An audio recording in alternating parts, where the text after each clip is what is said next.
Graça e paz, meus irmãos. Foi um gesto de ousadia, né? O pessoal do som deve ficar com o coração na mão quando eu mexo no microfone. Que a gente fica mais em paz quando ele aqui na alturinha, mais próximo. Meus irmãos, nós vamos expor o texto que está registrado no livro de Gênesis, no capítulo 22. Chegamos aqui nesse ponto culminante desta trajetória na vida de Abraão, em que Deus está forjando naquele coração uma amizade verdadeira com Deus, não é? Deus, este amigo providente, está trabalhando o coração de Abraão, como nós temos acompanhado, e assim também cremos nós e oramos por isso, né? Por meio destas pregações, dessas exposições, trabalhando também o nosso coração. Acompanhe a leitura que farei do capítulo 22 até o verso 19. Gênesis capítulo 22 até o verso 19. Assim diz a palavra de Deus, acompanhe a leitura com fé, com santa reverência.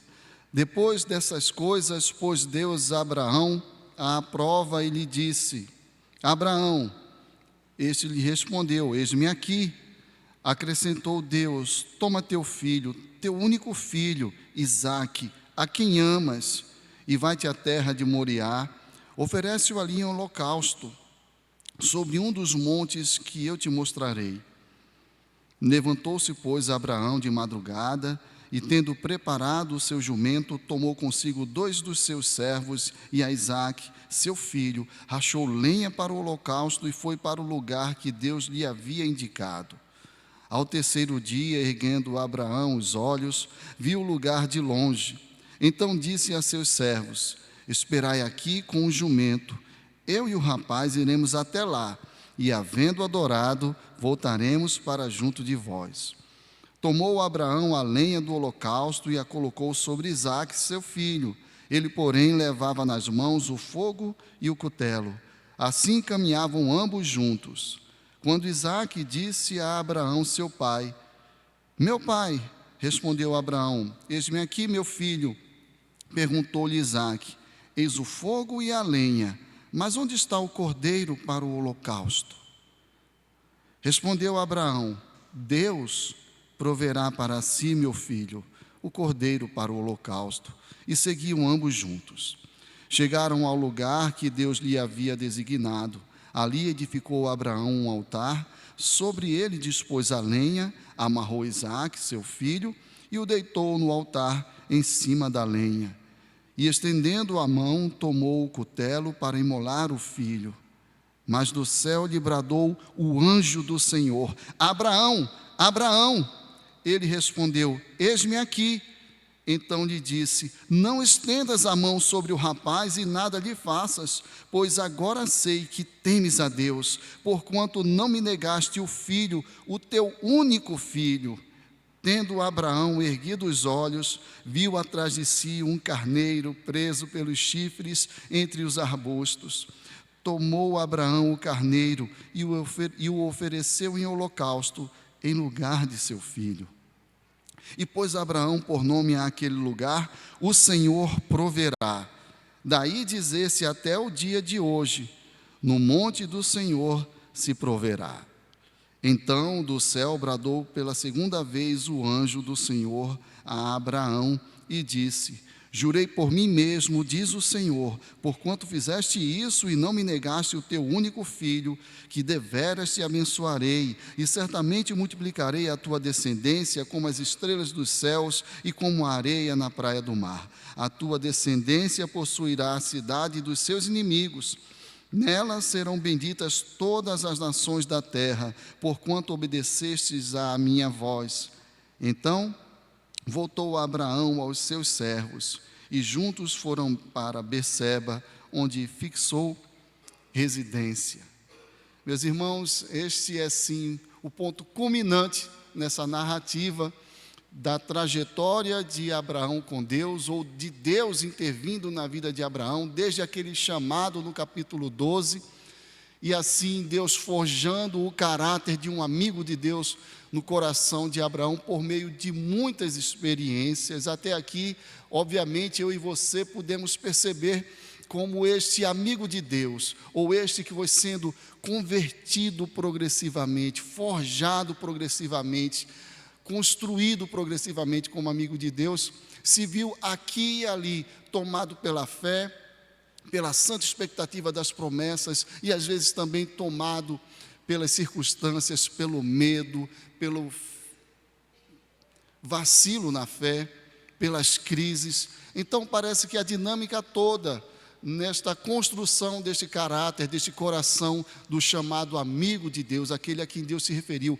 Abraão, meu amigo, foi uma caminhada que sempre teve diante de si a palavra de Deus, suas promessas, o próprio Deus fiel, mas também as circunstâncias que trazem medo, que fazem a fé vacilar.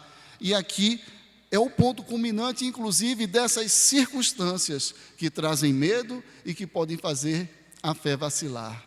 E aqui nós vemos como Deus, que desde o chamado, como havíamos insistido desde Gênesis 12, Deus mesmo que deu esta fé, que possibilitou Abraão a ouvir o chamado e realmente sair da sua terra para ir para a terra que Deus o mostraria, peregrinar com Deus e assim ter a experiência de ter o seu coração tratado para ser o coração de um amigo de Deus.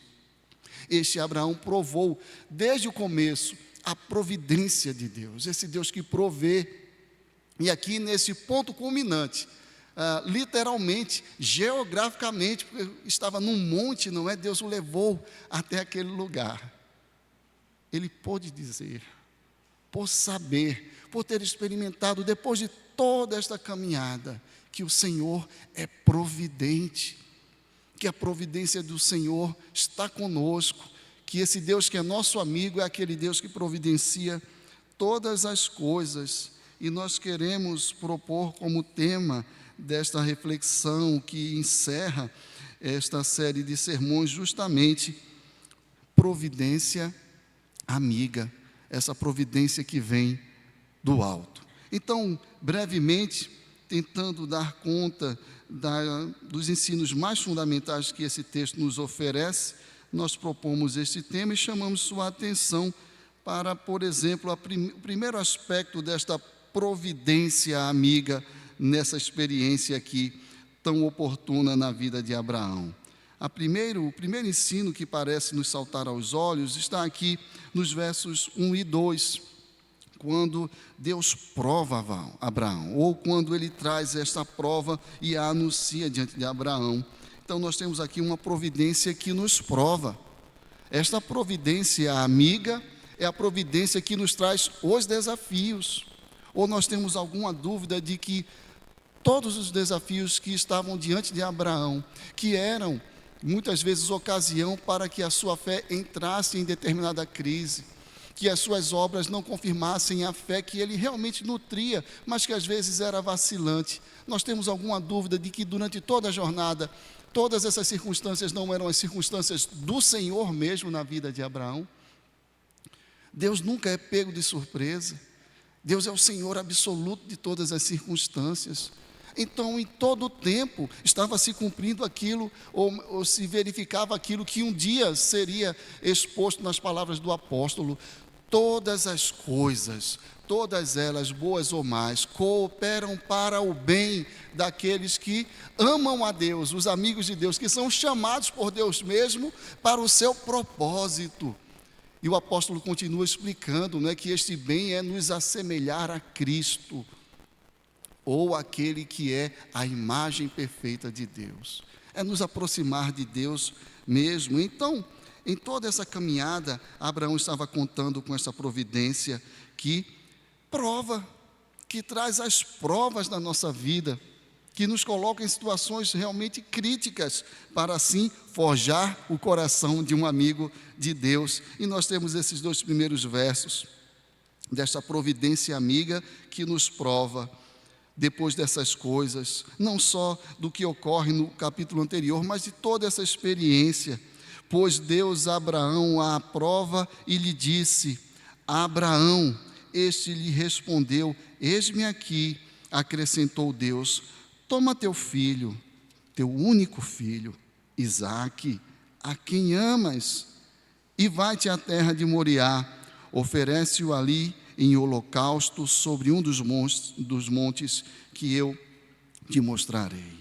Deus está assim conduzindo Abraão ao ponto culminante dessa amizade, mas também ao ponto culminante das crises implicadas nessa amizade, dos desafios, das provas que Deus vai proporcionando na vida de Abraão. E aqui Deus o prova, como o próprio narrador nos anuncia, nos deixa claro, e esta prova vai de encontro àquilo que estava no mais profundo do coração de Abraão. Deus estava escalonando esta amizade por meio de provas sucessivas, e agora é a prova mais drástica. Toma teu filho, a propósito, o teu único filho, o filho que eu te prometi, o filho da promessa, o filho da tua descendência, Isaque, a propósito, a quem amas.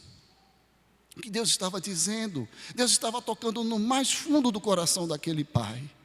Deus estava tocando na promessa que mais calava naquele coração. Aquele menino esperado por 25 anos. Deus estava dizendo: Abraão, eu sei o quanto você ama esse menino que eu te prometi e que te dei.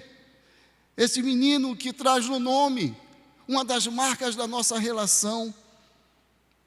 Essa relação de fé e de dúvidas. Ele se chama Isaque, sim, porque Sara se riu, mas ele se chama Isaque também, porque ele é sorriso mesmo, porque eu trouxe essa alegria, eu converti o riso de ironia em riso de festa. Ele é precioso, eu sei, eu te dei. Ele está no cerne de todas aquelas promessas que eu te fiz, porque eu chamei um homem idoso, cuja esposa era estéril, fiz esperar por 25 anos, e já na tua velhice, 100 anos. Agora, Abraão, depois dessa caminhada inteira, nós podemos deduzir que aqui Isaque deve ter uns 15 anos, para arredondar, não é? Então, aos 75 anos foi chamado. Se esse menino tem mais ou menos 15 anos, 40 anos de uma caminhada, 40 anos de forja, e forja do Senhor, de provas, de experiências assim, que nos edificam, não é? Do que Deus faz na vida de um cristão. E agora esta prova, tocando no mais profundo do coração daquele pai: dá-me o teu filho em holocausto. Em holocausto. Meus irmãos, é uma grande prova. É uma prova terrível. Abraão, eis-me aqui, Senhor. Deus provou a Abraão: toma teu filho, teu único filho, Isaque, a quem amas, oferece-o ali em holocausto. Meus irmãos, o chamado de Deus aqui nos leva de volta a Gênesis 12. Sai da tua terra e vai. Sai da tua parentela. Quebra alguns laços. Eu estou te chamando para algo maior. Os laços da parentela e vai. A forma como o texto está no original, a declinação, o modo verbal específico utilizados lá em Gênesis 12, verso 1, é o mesmíssimo aqui em Gênesis 22, verso 2. Tá, pastor, e daí? É porque só ocorre nesses dois textos em todo o Antigo Testamento. Em todo o Antigo Testamento, você só vê aquela forma, aquele modo verbal, do jeitinho que está nesses dois textos. Claramente o narrador, claramente o Espírito que inspirou o narrador está dizendo: aqui começa e aqui se encerra um ciclo de forja, de sai e vai. Claramente esse é o ponto alto. Claramente, essa última prova é a derradeira. Esse é o ponto culminante. Sim, a vida de Abraão continua, e ele continua tendo experiências com Deus, mas este aqui é o ponto alto, tanto da prova, quanto da aprovação, para a glória de Deus. Meus irmãos, nós sabemos que Deus nos prova para nos fortalecer. Deus tem feito isso em toda essa trajetória, na vida de Abraão, tem feito isso na trajetória do seu povo, na nossa vida. Cada um de nós somos um testemunho vivo dessa verdade. É assim que o apóstolo, chamado apóstolo, por Paulo, Tiago, nos lembra: meus irmãos, tende por motivo de toda a alegria o passardes por muitas provações, sabendo que a provação da vossa fé, uma vez confirmada, produz perseverança, aperfeiçoamento, maior intimidade com Deus, e nós progredimos. É motivo de alegria, embora seja doloroso. Há motivo não só de conforto, mas de esperança nas provas de um cristão, nas provas que uma igreja local enfrenta, nas dúvidas que se interpõem diante de nós no caminho, nos desafios variados, como família, como coletividade, nas provas que enfrentamos como indivíduos, no ministério, no serviço, na família, na saúde, nos relacionamentos. Em todas essas circunstâncias, a mão do nosso grandioso, santíssimo, bondoso amigo está conosco. Esta providência amiga nos prova, mas para o nosso bem, exclusivamente para o nosso bem. Todas as coisas cooperam para o nosso bem. As boas e aquelas que interpretamos como más, aquelas que temporalmente, aqui e agora, se nos apresentam como dolorosas, são bênção de Deus para a nossa vida.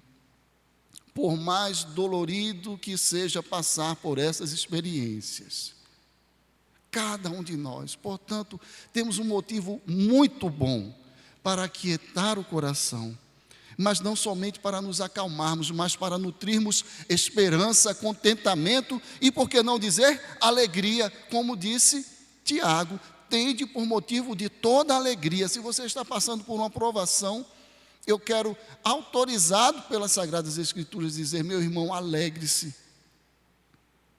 Alegre-se. Em meio à tristeza, só o cristão pode experimentar isso. Eu não estou dizendo que você não tem motivos pontuais para a sua tristeza, eles são legítimos. Eu não posso ignorá-los. Mas nós não podemos juntos ignorarmos que esta tristeza é momentânea. Esta luta é passageira.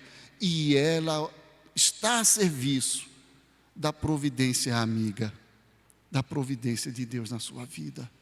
Creia nisso. Bem, os versos seguintes, mais especificamente de 3 a 10, vão mostrar a resposta de Abraão. Vão mostrar essa sua obediência a esse desafio, a esta prova que Deus lhe propõe. Então, se em primeiro lugar esta provisão amiga nos prova, em segundo lugar nós vamos ver que esta providência amiga atua pela fé. O meio de atuação dessa providência amiga, que gera em nós, inclusive, aperfeiçoamento, é pela fé. Nós temos essa pronta obediência. O verso 3 é dinâmico, ele é rápido, ele é cheio de informações, é um verso cheio de verbos, cheio de ações, não é? Veja como ele está descrito: levantou-se, pois, Abraão de madrugada, imediatamente. Se pudermos supor que esta revelação de Deus foi numa visão durante um sonho, ele acordou no meio da noite e já foi trabalhar. E quem não acordaria assim, a 1000 por hora, depois de um impacto desses, não é? Quem dormiria depois? Quem de nós? Então, você começa a entender a urgência desse terceiro verso, que não dava para ser diferente.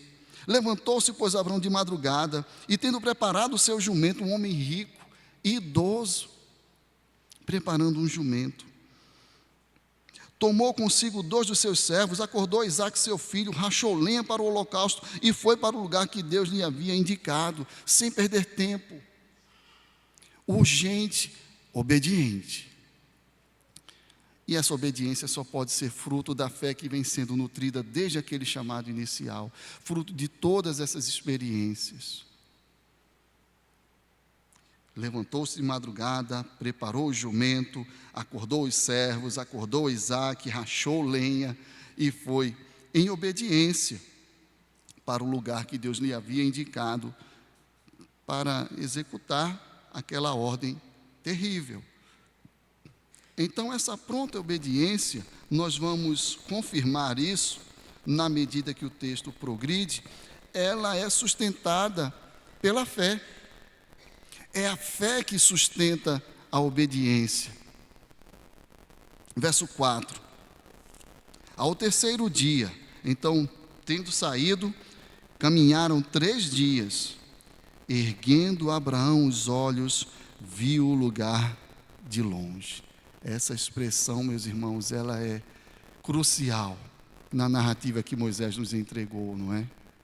Nós sabemos que em momentos de crise, em momentos em que as circunstâncias apontavam para o não cumprimento das promessas de Deus, para o desapontamento com o que se vivia no aqui e agora, nós vemos que Deus está sempre trazendo Abraão a levantar os olhos e enxergar. Quando expunhamos, ou pela instrumentalidade do presbítero Daniel, nós tivemos aqui a exposição do capítulo 13, você se lembra, né? Ló, espertalhão, não é? Na hora que Abraão diz, olha, aqui não haja contenda entre nós, se você for para um lado, eu vou para o outro. Levantou Ló os olhos, verso 10 do capítulo 13, e viu toda a campina do Jordão. Eu vou ficar com a melhor parte. Eu não vou honrar o meu tio. Eu não vou tratá-lo como ele está me tratando, com tanta honra e consideração. E na sequência, no verso 14, o Senhor diz a Abraão, depois que Ló se separou dele, ergue os olhos, Abraão, e olha desde onde estás, para o norte, para o sul, para o oriente, para o ocidente, porque toda essa terra que vês, eu te darei a ti e a tua descendência para sempre. Olha para as minhas promessas, Abraão. Nós temos outras ocasiões em que esses olhos são abertos, os olhos que estavam para baixo por causa das circunstâncias, sendo erguidos pela providência amiga. No capítulo 15, Abraão, duvidando do cumprimento das promessas, Deus lhe diz. Então conduziu-o até fora e disse, olha para os céus, Abraão, olha para cima, e conta as estrelas, se é que o podes. E lhe disse, será assim a tua posteridade. Ele creu no Senhor e isso lhe foi imputado para a justiça. E Tiago complementa, e foi chamado amigo de Deus. Prosseguindo nessa história, nessa narrativa, nas experiências, hoje pela manhã nós fomos edificados por aquela ocasião em que houve aquela visita de amigo, né? Deus visitou Abraão lá na sua tenda e nós vimos as implicações e privilégios, né? Deus seja louvado pela vida do nosso seminarista Tyson. Mas aquele dia começa assim. Capítulo 18, apareceu o Senhor a Abraão nos carvalhais de Manre, quando ele estava assentado à entrada da tenda, no maior calor do dia, por volta do meio-dia, aquela visita que chega para o almoço. E este homem que vinha aguardando o cumprimento da promessa que não se realizava, muito provavelmente cabisbaixo, olhando para baixo, para as circunstâncias, ouve do Senhor, ou tem a experiência diante do Senhor.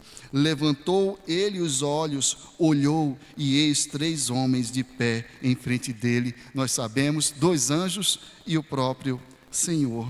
E assim nós chegamos aqui, no verso 5 do capítulo 22, depois de cumpridas as promessas, ou especialmente a promessa do filho, nós vemos esse homem com a fé nutrida, Ao terceiro dia, erguendo Abraão os olhos, viu o lugar de longe. Mais adiante, no verso 13, tendo Abraão erguido os olhos, viu atrás de si um carneiro preso pelos chifres. A providência estava lá. É a fé que nos faz ver.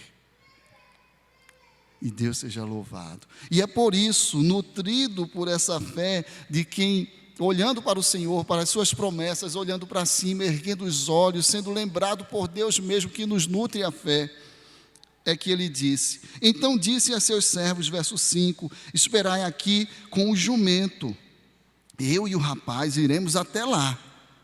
Sim, nós iremos. E havendo adorado, e aquela adoração seria o sacrifício de Isaque. E havendo adorado, voltaremos para junto de vós. Meus irmãos, ele não estava mentindo para os servos, ele estava falando no que cria.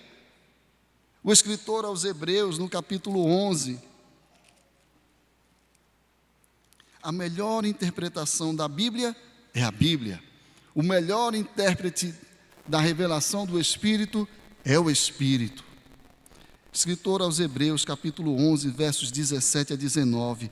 Pela fé, Abraão, quando posto à prova, a prova que aperfeiçoa, que forja, que fortalece. Pela fé, Abraão, quando posto à prova, ofereceu Isaque. Estava mesmo para sacrificar o seu unigênito, aquele que acolheu alegremente as promessas. É o que o Espírito diz. Ele não estava mentindo para os servos, ele ia matar mesmo o menino.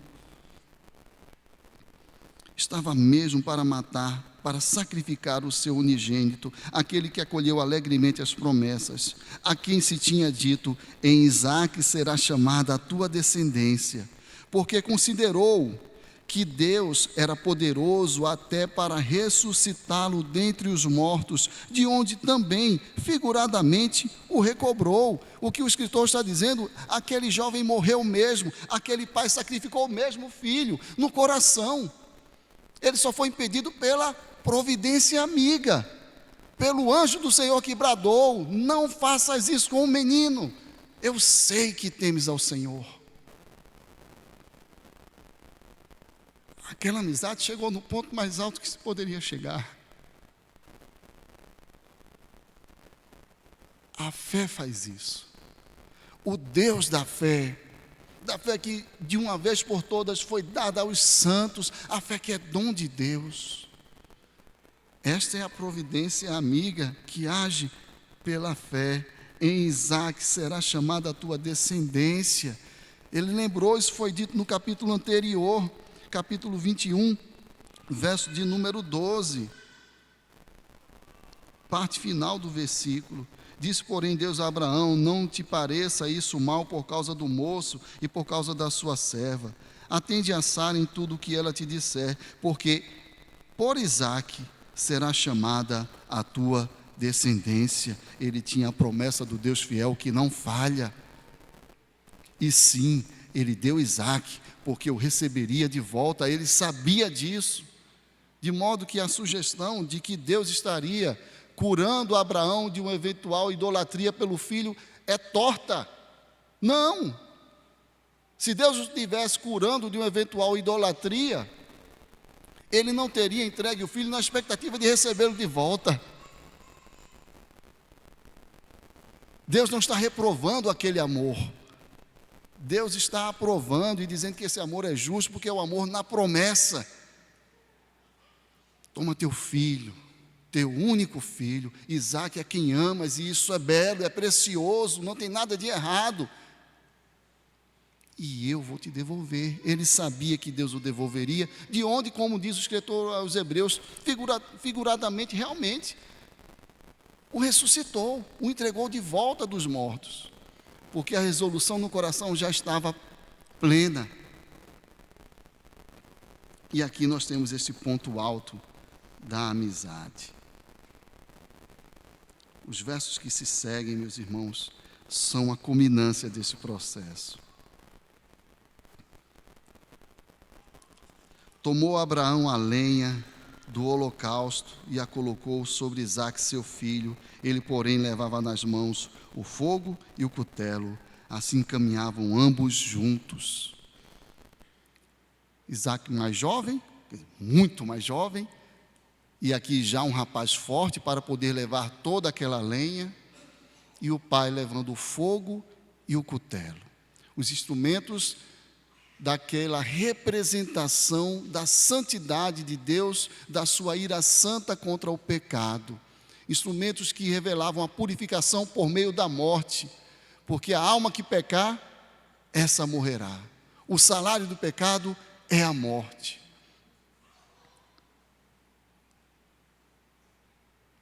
E então ele ouve aquela pergunta devastadora, não é? Verso 7. Quando Isaque disse a Abraão, seu pai: meu pai, respondeu Abraão, eis-me aqui, meu filho. Perguntou-lhe Isaque: eis o fogo e a lenha, mas onde está o cordeiro para o holocausto?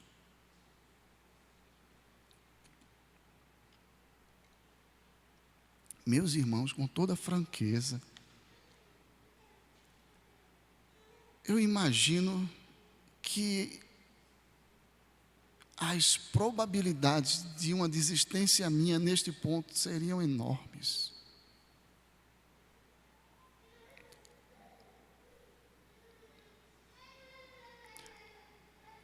Ouvir do filho: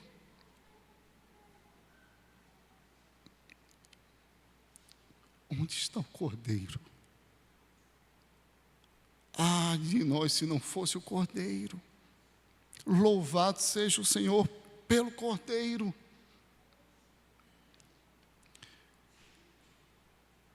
Louvado seja Deus, porque não precisamos perguntar nem ouvir esta pergunta: onde está o cordeiro? Que maravilha, meus irmãos. Que maravilha. E que pergunta devastadora o pai precisou ouvir. Eu só consigo pensar em outra pergunta no texto bíblico, tão devastadora quanto essa. Daqui a pouco eu comento qual será ela. Uma única que rivaliza com esta. E a resposta da fé, porque a providência amiga é essa providência que prova. A providência amiga é aquela que também nutre a nossa fé, e a fé aqui está sendo fortalecida, e nós temos a resposta bendita. Respondeu Abraão, verso 8: Deus proverá para si, meu filho, o cordeiro para o holocausto. E seguiam ambos juntos. Meus irmãos, esta é a fé que nos nutre. Nós não precisamos nos perguntar onde está o cordeiro. Deus, o Deus da providência, essa providência amiga, nos provê o cordeiro para o holocausto. Está satisfeita a ira de Deus em Cristo Jesus. E assim, o texto prossegue, e nós somos informados de que Abraão vai adiante. Verso 9, chegaram ao lugar que Deus lhe havia designado. Ali edificou Abraão um altar, sobre ele dispôs a lenha, amarrou Isaque, seu filho, e o deitou no altar em cima da lenha. Meus irmãos, obviamente que aqui, a essa altura, Isaque já entendeu que ele é o sacrifício. Um homem de, talvez aqui, uns 110, 115 anos, o que poderia contra um jovem que consegue carregar tanta lenha? Um jovem carregador de lenha, não é? E aqui uma entrega voluntária de Abraão e de Isaque, sabendo que Deus é fiel. Esta é a providência que nutre a nossa fé. Esta é a fé que Ele coloca em nosso coração. Este é o ato de adoração derradeiro. Então, nós sabemos que temos e podemos descansar nesta certeza. Portanto, exercite a fé. Esta prova, ou as provas que nos sobrevêm, são para aperfeiçoamento da nossa fé. Nós podemos ter essa ousadia. O sacrifício já foi feito e nós estamos seguros no Deus que provê. Então, a providência amiga prova a nossa fé, a providência amiga nutre a nossa fé, mas a providência amiga também provê. É a providência providente, provedora. Por mais redundante que isso possa lhe parecer, mas providência e provisão não são sinônimos, mas são inseparáveis. Nós temos aqui a provisão desta providência amiga a partir do verso 10. E estendendo a mão, tomou o cutelo para imolar o filho, mas do céu, que coisa boa, do céu, vem esse antagonismo, mas, porém, do céu lhe bradou o anjo do Senhor: Abraão, Abraão. Ele respondeu: eis-me aqui. Então lhe disse: não estendas a mão sobre o rapaz e nada lhe faças, pois agora sei que temes a Deus, porquanto não me negaste o filho, o teu único filho. Do céu lhe bradou o anjo do Senhor, confirmando o propósito de Deus cumprido na vida daquele que Deus tem por seu amigo. E então Abraão levanta os olhos. Tendo Abraão erguido os olhos, viu atrás de si um carneiro preso pelos chifres entre os arbustos. Tomou Abraão o carneiro e o ofereceu em holocausto em lugar de seu filho. A provisão da providência amiga, que prova a nossa fé, que nutre nossa fé e que provê aquilo de que nossa fé necessita. O cordeiro. Meus irmãos, não é que Deus não sabia, não é? Pois agora sei, não é disso que se trata. Não é essa manifestação antecipada, por assim dizer, de Cristo mesmo, tanto na figura do anjo do Senhor como do cordeiro, né, que substitui ao próprio Isaac. Não é disso que se trata. Nós sabemos que Deus sabe de todas as coisas, Ele é onisciente. Mas o que nós estamos aprendendo aqui é que Deus mesmo, que traz essas experiências para nós, Ele também se inclui nas nossas experiências.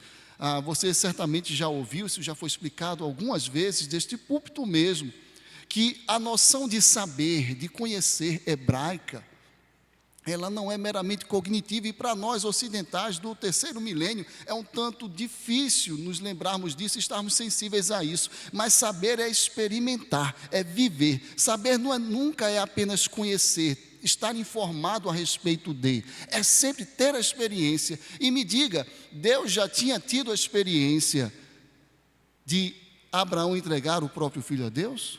Não. É neste sentido que Deus está dizendo: agora sei. Não é que Deus não soubesse, Deus sabe de tudo, da forma como nós ocidentais do terceiro milênio entendemos. Mas o que Deus está dizendo: agora, Abraão, nós vivemos isso juntos. Agora, Abraão, essa amizade chegou no ponto que eu queria. Eu e você aqui, neste altar, neste lugar, nesta adoração, neste ato culminante, porque chegou no ponto. Era aqui que eu queria te trazer, meu amigo. É ali que Deus quer nos levar. A experiência com Deus é literalmente com Deus, meus irmãos. A caminhada que você tem trilhado com Deus é literalmente com Deus. Ele está caminhando também. Também. Andou com Deus e já não era, porque Deus o tomou para si, não é assim. Nós somos chamados para andar com Ele. Isso quer dizer que Ele anda também. Nesse sentido, com todas as, digamos assim, revisões que você possa fazer, mas lembra daquele folhetinho que se distribuía por aí, né? Pegadas na areia, não é? Ele encerra muitas verdades, não é um texto inspirado, mas ilustra bem. Sim, Deus tem caminhado conosco. Então, esse conhecer aqui, não é só uma acomodação à nossa compreensão limitada, não, é uma expressão de: eu quis viver isso com você, Abraão. Eu quis ter esse momento com você. E nesse momento seu coração chegou onde eu queria. Porque esta é a provisão da providência amiga.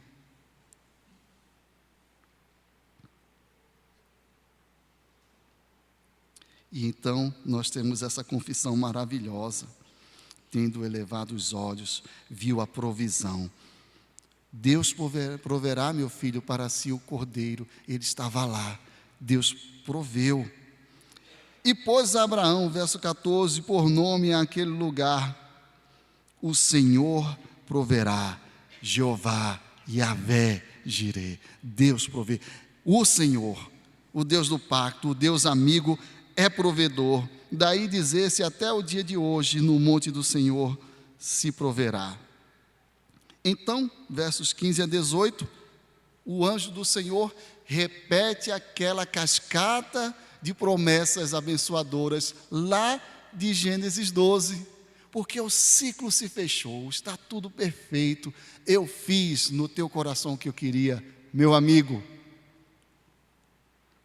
O Senhor proverá. Então do céu bradou pela segunda vez o anjo do Senhor a Abraão e disse: jurei por mim mesmo, diz o Senhor, porquanto fizeste isso e não me negaste o teu único filho, que deveras te abençoarei, e certamente multiplicarei a tua descendência como as estrelas dos céus e como a areia da praia do mar. A tua descendência possuirá a cidade dos inimigos dela, nela serão benditas todas as nações da terra, porquanto este momento aconteceu. Tu obedecestes à minha voz. Nossa amizade chegou no ponto em que eu planejei. E aí temos este prólogo, né? Volta Abraão como disse que voltaria, né? Voltou Abraão aos seus servos e juntos com Isaque foram para Beceba, onde fixou residência. E a vida continua. Nós podemos descansar. Eu quero ler um trecho aqui, literalmente ler, para não escapar nenhuma palavrinha, porque, assim como você, eu também me lembrei aqui de outro pai, que também levou o filho para sacrifício. Cerca de 1.800 anos depois, num monte vizinho àquele, coisa de 500 metros, outro pai também levou seu filho, seu único filho, a quem ama, para ser sacrificado. Este outro pai também tomou todas as providências. Inclusive, na noite anterior, filho e pai não dormiram, passaram a noite conversando, e durante a conversa, o filho perguntou ao pai se não seria possível evitar tamanho sofrimento. O silêncio foi resposta suficiente. Este outro pai também trouxe à mão o fogo e o cutelo, os signos da ira santa de Deus. E o filho carregava também a madeira do próprio sacrifício.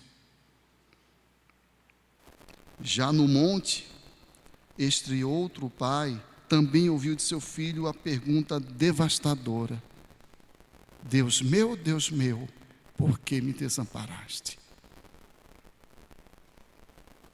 Mas as coincidências terminam por aí. Porque na hora do sacrifício, na hora de sacrificar o próprio filho, nenhum anjo bradou. Ninguém disse para aquele pai: pare, não faça isso. Meus irmãos, louvado seja o nosso amigo. Que amizade! Deus amigo, sim. Não é? E nós sabemos porque não houve ninguém para dizer pare. Nós sabemos porque aquele pai não ouviu. Não é necessário. Não é? E você e eu temos a resposta e podemos recitá-la juntos. Porque Deus amou o mundo de tal maneira que deu o seu Filho unigênito, para que todo aquele que nele crê não pereça, mas tenha vida eterna. Louvado seja este Deus bendito. Descanse o coração, alegre-se, inclusive, nós somos vitoriosos em Deus. sobre todas essas circunstâncias, elas são nada além de instrumentos dessa providência amiga para fortalecer a nossa fé e nos conduzir ao ponto que Ele deseja, de nos aperfeiçoar, de nos tornar mais parecidos com Cristo e gozarmos das bênçãos que provêm desta providência mesmo. Deus seja louvado por isso. Nós vamos, então, dizer com o coração cheio de certeza e gratidão que não existe nada melhor do que sermos amigos de Deus.